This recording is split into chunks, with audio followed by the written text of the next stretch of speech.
So first of all, thank you all for coming to the Restaking Summit for hosting. I know it's so crazy to get anywhere in the city, so we appreciate having you all here. We're going to talk for about 30 minutes about restaking and everything that comes with it. And I have a great group of panelists here. And so maybe to kick it off, we'll start with an introduction. Just going left to right. Luke.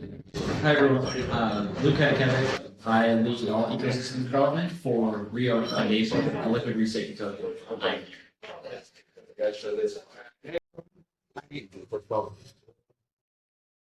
Hey everyone, my name is Brian. I'm the co-founder and CEO of Force One. So we are one of the main institutional staking providers around 60 different networks, and also very involved in the whole restaking emergence at the moment.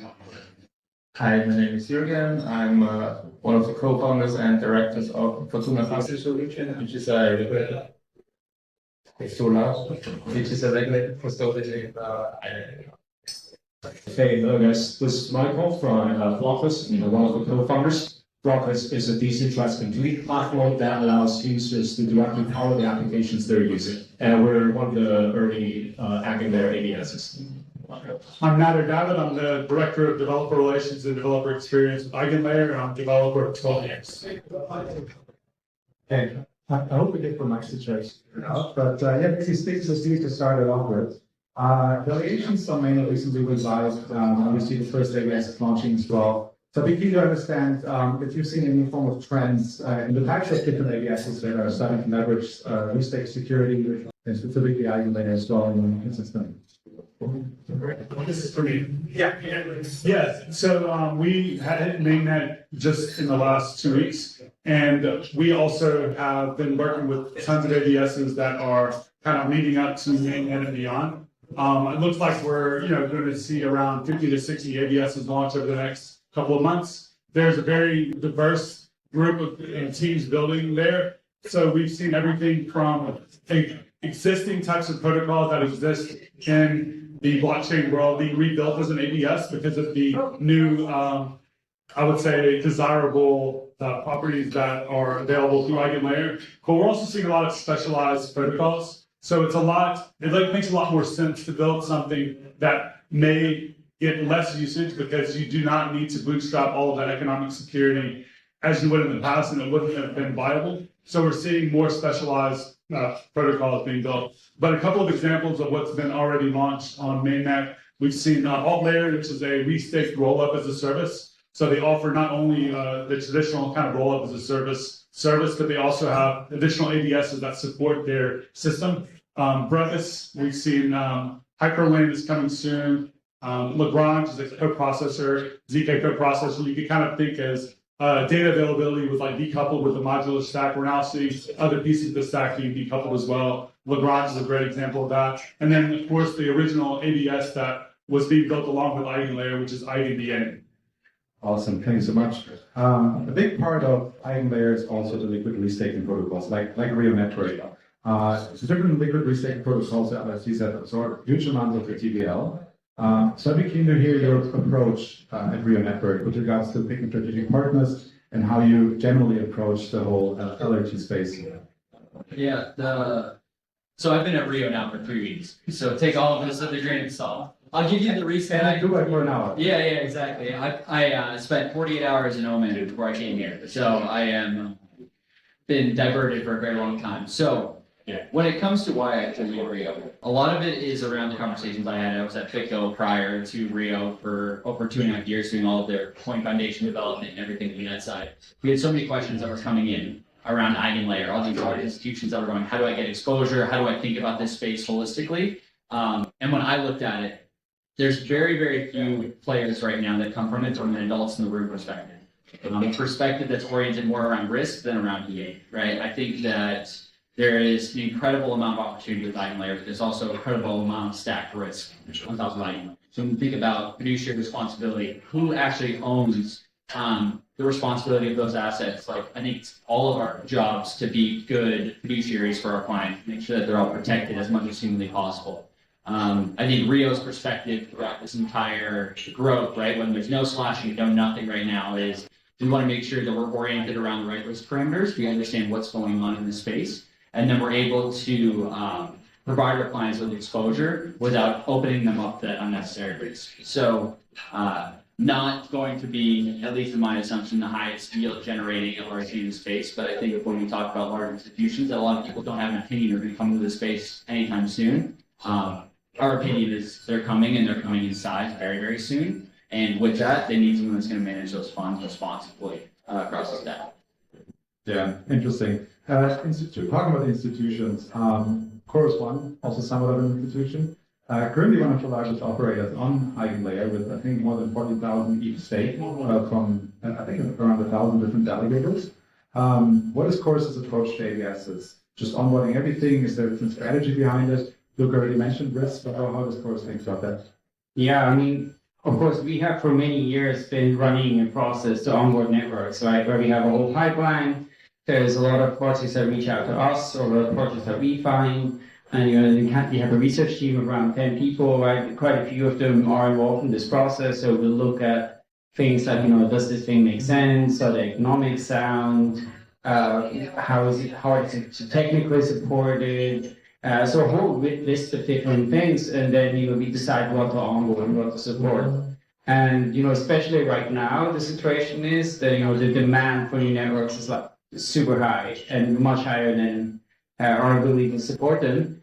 Now with ABSs, fundamentally, like it's the same, right? We do it in the same way. Of course, what is a little bit different with ABSs right now is that for example, slashing not defined, right? Like so. It's harder to assess the risk, and I would also say that maybe some of the quality of ABSs is probably not on the same level as Carbon Chain. So it's very established. Where, for example, projects wanting us to run binaries without access to the code, and it doesn't make that much sense to us. But we are onboarding.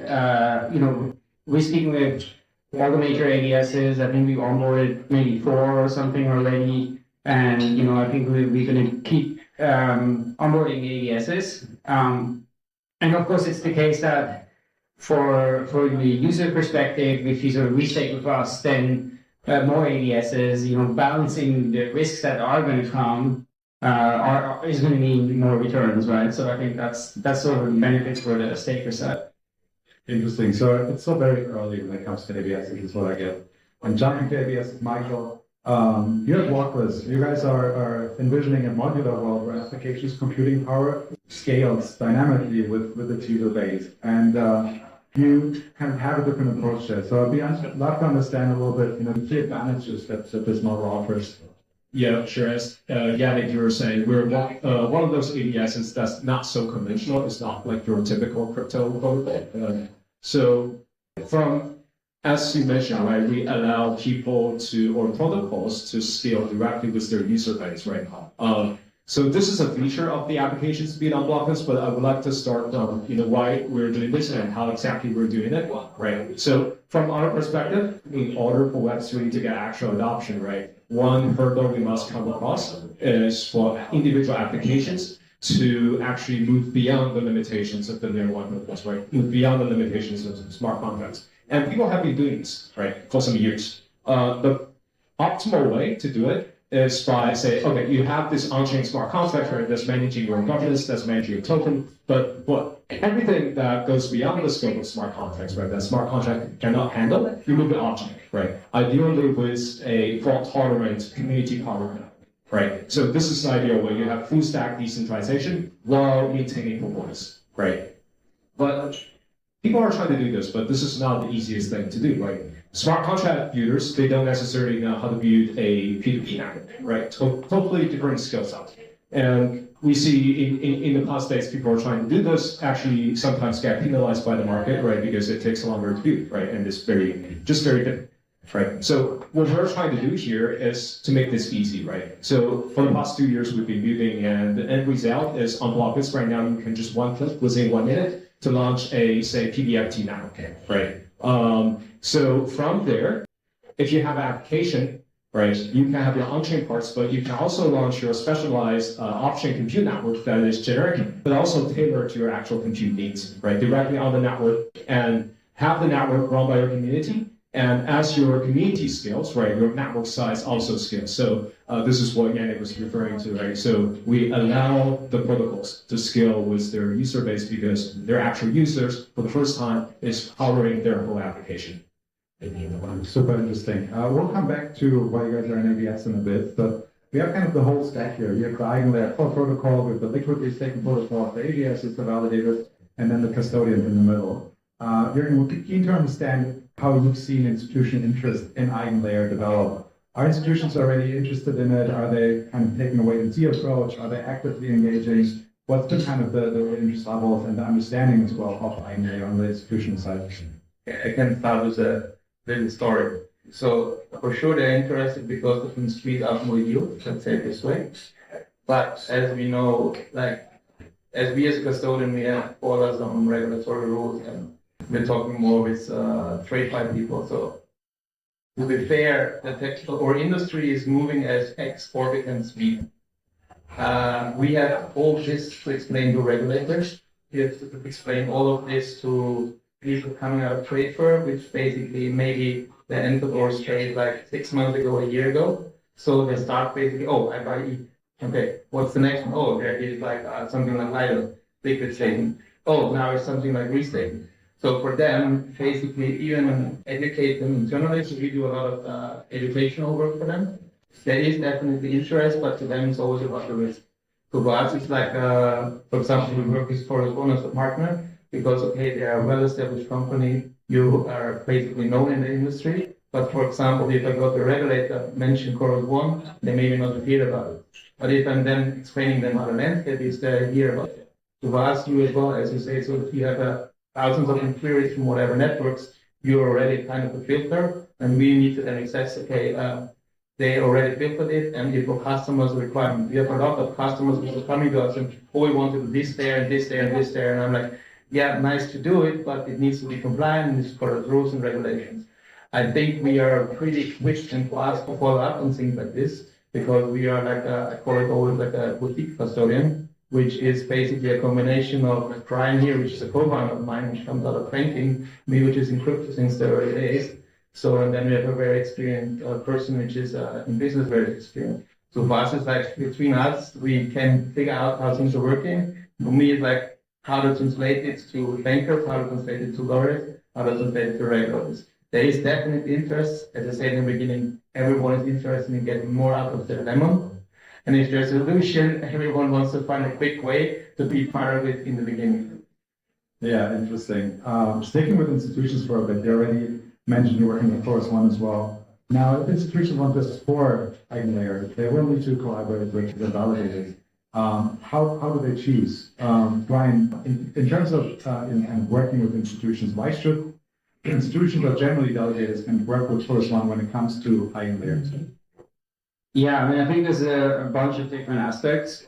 Certainly, institutions care a lot about things like, okay, longevity, company's been around for long, there's like a brand, supports a lot of networks, and adheres to certain like security standards. So, you know, things like we did like ISO audits or like ISO certification and things like that. So I think that's something institutions care a lot about. And then I think for us, you know, we have that, but then we're also very crypto native and we're very fast and, you know, very much like at the forefront of these trends where I think a lot of some of our competitors, maybe they focus a lot on, you know, just the compliance part, but then they're very slow on the rest. So I think we kind of like balance both of those. And then, you know, there's some aspects where also we're like very, maybe have some unique strengths. So for example, research, we have like a large research team, we publish a lot of research. And this is also something that a lot of our partners value a lot because it helps them understand the space better, it helps them maybe with their own decision making, it can help them with like, you know, their investments and things like that. So yeah, that's something we definitely work a lot with our partners as well. So with all these new ecosystems, it's a lot about educating and kind of being early and understanding the processes and everything that's required to then be able to work with clients who have questions that you can then answer. That's super interesting. Now they're talking about EigenLayer again and all the different ABSs that are currently launching. I've seen a huge list. Now all of these require node operators to onboard them one by one. I don't know if you can hear me well, but okay, perfect. So my question there would be naturally, larger node operators have more capacity to onboard more ABSs. Do you think this could be a centralizing force where you have a small set of node operators running all these different ABSs because smaller node operators can't necessarily support that many different projects? How do you think about that? There's a couple of things to consider here. First of all, I think it's interesting to kind of see this play out in practice, whereas like you have all this game theory that theoretically can happen and nothing's ever actually been built in this fashion. So now that we've gone live, we're seeing different things play out. So we thought about this from a few different areas. First of all, we are working to enable like solo and home stakers to run their own operators with like one-click deployments through cloud providers to make it very simple for anyone that wants to just essentially do that on their own, and also for anyone in the world to easily run an operator. We also see a lot of people that care about decentralization. So a lot of stakers are actually put off by the fact that certain operators have so much capital. And then I think there's a few other things that we're considering. One of them would be possibly providing some type of cap on the amount that an operator essentially can not only have stake, but we won't cap it, but we might cap the returns that a staker might get by going with an operator that already achieves above that cap. That's something to consider. That's not something that's actually being done, but there's a lot of considerations, but it's so early. It's been 2 weeks now that it's on mainnet. We're kind of watching how things play out, and we value decentralization, and that is top of mind for us. Yeah, super interesting. One thing I'm already taking away is that everyone here is taking a very measured approach, like trying to really understand the systems at a very deep level and see how things develop. Rio as well, you guys are taking a little bit of a different approach, using a kind of sub-DAO structure where you explore the different ABSs and try to be maybe a bit more selective. Could you kind of, tell us a little bit about how you guys are approaching this part of the onboarding process right again? It's going to sound relatively negative in some ways, but when you stack shit on top of shit, it's still shit. In a lot of ways, I think a lot of what we're oriented around is how do you decide where things fit within the ecosystem? I came from Silicon Valley Bank, where we did all this soft, early stage lending, which is very similar to what we're seeing in the ABS space. Like, we see these new projects are really cool in practice, but how do you actually decide what's important and what's deep, right? And that's kind of like finger in the wind, like who knows in some ways. But at the same time, our technical and our security team came from Beacon and came from Polychain, all these places that have been doing this for years and have built portfolios for years based on very similar characteristics. So one of what we're oriented around is how do you create that portfolio that looks almost like a portfolio in some ways? And then on top of that, how do you make sure that you add in things that maybe you can have as much conviction about, but the sloshing risk is very, very low based upon how strong and how secure the tech is. So I think that's how we're thinking about it. That's why we're working with the partners that we work with, like people like you guys and Figment and Unicorn Pen. They do security analysis for all these big guys. They work with the Fidelity and the BlackRocks and all these big guys that people know who they are. So adding in another player like Rio makes sense for a lot of these guys. Yeah, super interesting. And kind of onboarding maybe a important for us, Michael over here.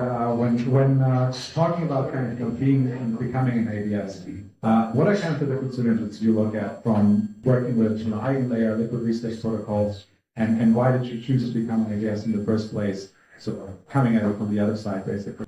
I see. So I guess Blockless might be a special case here because from a philosophical level, I think with EigenLayer we always align very well because I think post-project we just want more object networks out there, right, to really expand the service scope of Web3, right? And if EigenLayer is looking to, when you already have a POS object network, right, how do you use economic stake to secure it, right? We at Blockless, we're tackling the other side of the issue where, how do you have an off-chain P2P fault-tolerant network in the first place, right? So this is the issue that we've been tackling for the last 2 years. And in terms of becoming an ABS, it's one of the advantages that we're trying to provide to our developers on Blockless trying to be networks and applications, is that we're trying to provide the optionality, right, to use Ethereum restaking and this economic stake to bootstrap their community and bootstrap their network. Yeah. Super interesting. And on the custody side, Jürgen, when clients come to you and want to work with AVSs or EigenLayer, how do you facilitate that? How does that process look? Understanding that it's still very early. Experimental. Well, the issue is like really like this. So you need to understand. So for us here, we are most likely all here are like 4, 5, 6 years in the industry. And for me, the example is like skateboarding. So in Tony Hawk, it took like 5 or 6 years to do a wall ride, which was like a big sensation. And now as a skateboarder, if you enter the industry, you need to do this in a very short time. And here's as well, so like the industry has a lot of experience, people are have already experienced this, but the new ones, they need to have this immense knowledge, and it is not there. So at the moment, we kind of try to be very careful what we're doing for them. And let's say it this way, like particularly for restaking, I'd not really like to recommend it to them at the moment, because for them it's just like they discuss it internally, okay, like normal staking was an issue. And then they're coming back and say, okay, they are seeing others are doing it, and if they're completely crypto native, straightforward, you can do it. I mean, I have 2 sides always on. I'm the guy who invested in Ethereum ICO, and on the other side, I'm running our regulated company, which serves completely different clients. So I think for us as an industry, everyone is talking about retail is coming, and institutions are coming. We have seen what products were built. They're very traditional products. Imagine how to package a restaking product, basically how to package restaking into a financial product, which could be acquired, for example, from a family office or from a private bank for the clients in Europe or anywhere else. So imagine like this, it will take some time. So from a technical perspective, for us, easy to do, but the whole processes, the whole things, that's the biggest challenge. So for us, it's like a lead time on something like this. I'm assuming for restaking, within the next 6 to 8, 12 months, that there will be a product where this is really possible and where everyone is happy in terms of compliance, in terms of what's going on, and also for the customer. Super interesting.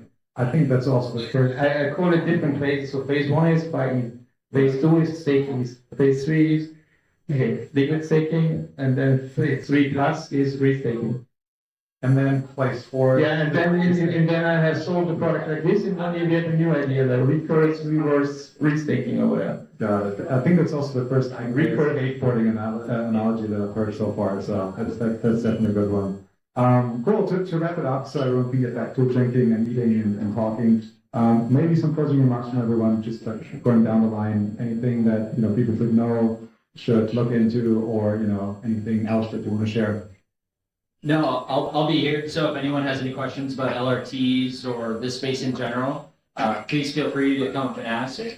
We still have 0 TVL. We're not even launched, so I'm very appreciative for all of you guys for having us up here. And yeah, an experiment on experiment. So we'll see how it goes. Got to start at 0, right?